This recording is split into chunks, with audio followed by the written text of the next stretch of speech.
Saudara-saudari terkasih, apakah saudara sudah memulai hari ini dengan penuh sukacita dan punya niat untuk berbuat baik meskipun kecil? Semoga Tuhan memberkati niat baik saudara. Saya ingin kita semua merenungkan tentang diri kita sendiri, tetapi bercermin dari 3 macam orang. Jadi menurut renungan saya, dalam hidup ini ada 3 macam orang berdasarkan apa yang menggerakkan hidupnya. Tidak persis, tapi mungkin kita bisa bercermin. Yang pertama adalah orang yang digerakkan oleh masa lalu, atau dikendalikan, atau terdorong, atau terpengaruhi oleh masa lalu.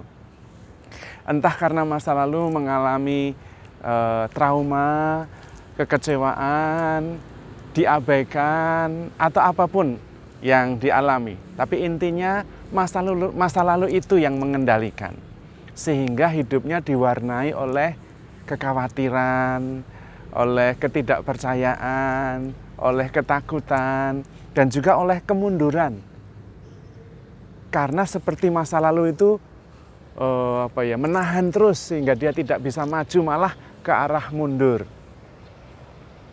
Jadi seringkali masa lalu dipakai atau dirasa sebagai alasan untuk tidak melakukan apa yang seharusnya. Ya karena dulu saya mengalami pelecehan, dulu karena orang tua saya terlalu keras, saya menjadi keras. Itu selalu. Jadi yang salah masa lalu. Tetapi sebetulnya yang salah ya kita sendiri. Karena kita tidak mau merelakan masa lalu itu untuk pergi.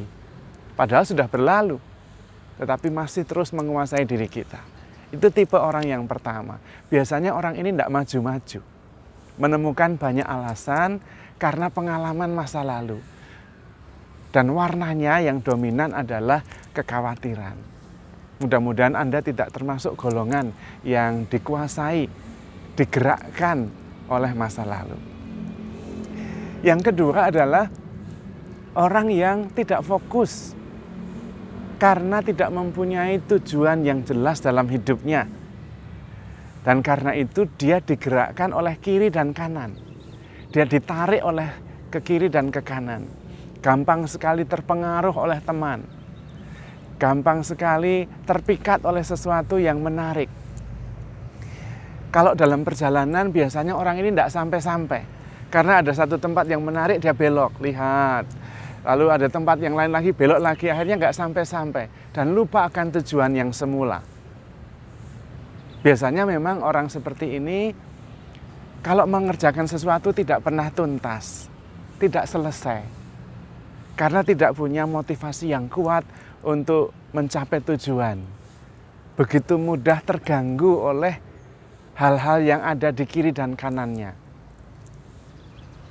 Kurang fokus. Biasanya tidak mempunyai tujuan yang sungguh-sungguh menggerakkan dia dari dalam. Nah ini energi yang mendorong, energi yang menggerakkan adalah tarikan dari kiri dan kanan. Kalau tadi tarikan dari belakang, masa lalu, kalau ini tarikan dari kiri dan dari kanan. Mudah-mudahan Anda juga tidak menjadi masuk dalam kelompok orang yang digerakkan oleh tarikan dari kiri dan ke kanan. Karena kemudian tidak pernah bisa menyelesaikan sebuah tugas sampai tuntas. Lalu ada tipe orang yang ketiga, yang fokus untuk mencapai dan menyelesaikan sebuah tujuan tertentu. Dia digerakkan oleh masa depan, didorong oleh harapan. Dan orang seperti ini biasanya optimis, fokus, tidak mudah terganggu oleh masa lalu karena sudah lewat, tidak mudah terganggu oleh godaan yang menarik di kiri dan di kanan. Dia fokus. Kemudian dia sungguh-sungguh mencurahkan perhatiannya untuk mewujudkan apa yang ingin dia capai. Tidak mudah terganggu. Dia memberikan dirinya yang terbaik. Biasanya orang ini optimis dan mudah keluar dari situasi sulit. Kalau mengalami hambatan atau kegagalan, dia mudah bangun. Karena dia mengerti bahwa perjalanan belum selesai. Dia harus mencari cara. Bagaimana caranya keluar dari situasi sulit sehingga bisa mencapai tujuan.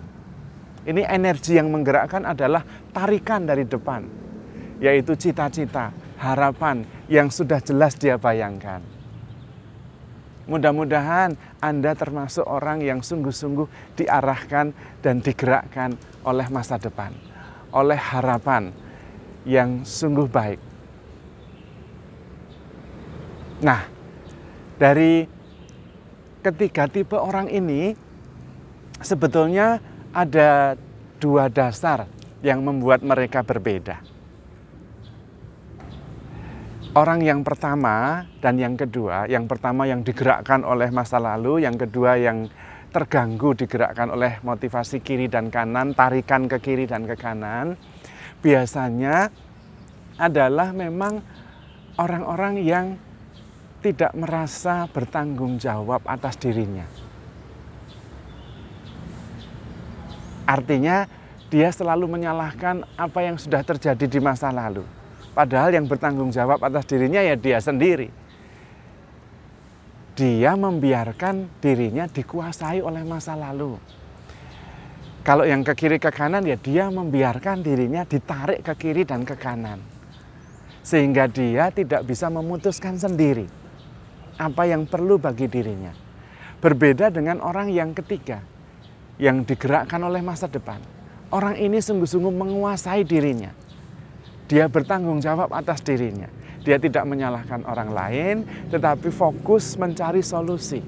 Bagaimana saya bisa mencapai apa yang ingin saya capai. Itu. Dan biasanya orang yang digerakkan oleh masa depan ini tahu membedakan mana yang ada di dalam genggaman tangannya, mana yang di luar kuasanya, di luar kendalinya. Masalah emosi, reaksi, keputusan itu masalah yang ada di dalam kendalinya. Karena itu dia tidak menyalahkan masa lalunya atau godaan kiri kanan, tidak. Atau gangguan dari orang lain, tidak. Karena dia tahu, boleh ada peristiwa ini, boleh ada orang seperti ini, tetapi reaksi atas peristiwa, reaksi atas orang ini, saya yang menentukan. Boleh masa lalu saya tidak bagus, tetapi saya yang menentukan untuk tetap terpengaruh oleh masa lalu atau let them go, membiarkan hal itu pergi. Itu reaksi itu ada di tangan saya. Karena itu saya yang menentukan. Nah, itulah yang membedakan. Tetapi berita bagusnya, kabar baiknya adalah bahwa kita bisa menjadi pribadi yang digerakkan oleh masa depan. Dan ada satu cara, tips yang sederhana sekali, yang saya ringkas dengan satu kata, yaitu persiapan. Nah, orang yang digerakkan oleh masa depan, oleh cita-cita, biasanya adalah orang yang mempersiapkan diri. Karena dia tahu apa yang mau dia capai, karena itu dia mempersiapkan dirinya supaya siap untuk mewujudkan apa yang ingin dia raih. Persiapan itu juga membuat dia fokus. Persiapan itu juga membuat dia percaya diri. Persiapan itu juga membuat apa yang dia hadapi itu penting. Dalam banyak bidang loh ya, bukan hanya sebuah cita-cita, termasuk dalam hal relasi. Jadi kalau saya mau berrelasi dengan seseorang dan relasinya itu bagus, saya mempersiapkan diri. Supaya nanti saya sabar, supaya nanti lebih fokus mendengarkan, supaya saya bisa lebih memahami. Persiapan. Dan ini Tuhan Yesus sangat menekankan. Dengan sebuah perumpamaan Tuhan pernah mengatakan, siapakah orang yang mau membangun rumah tidak membuat perhitungan dahulu. Jangan-jangan nanti sesudah mulai tidak bisa menyelesaikan, lalu orang mentertawakan dia. Persiapan. Dalam bahasa lain Tuhan Yesus mengajarkan tentang berjaga-jaga. Ada 5 orang gadis bijaksana, ada 5 orang gadis bodoh. Yang bijaksana selain membawa pelita juga membawa minyak. Persiapan. Jaga-jaga. Karena tidak tahu kapan pengantinnya akan datang. Dan persiapan ini menandakan bahwa kita serius, menandakan bahwa kita fokus.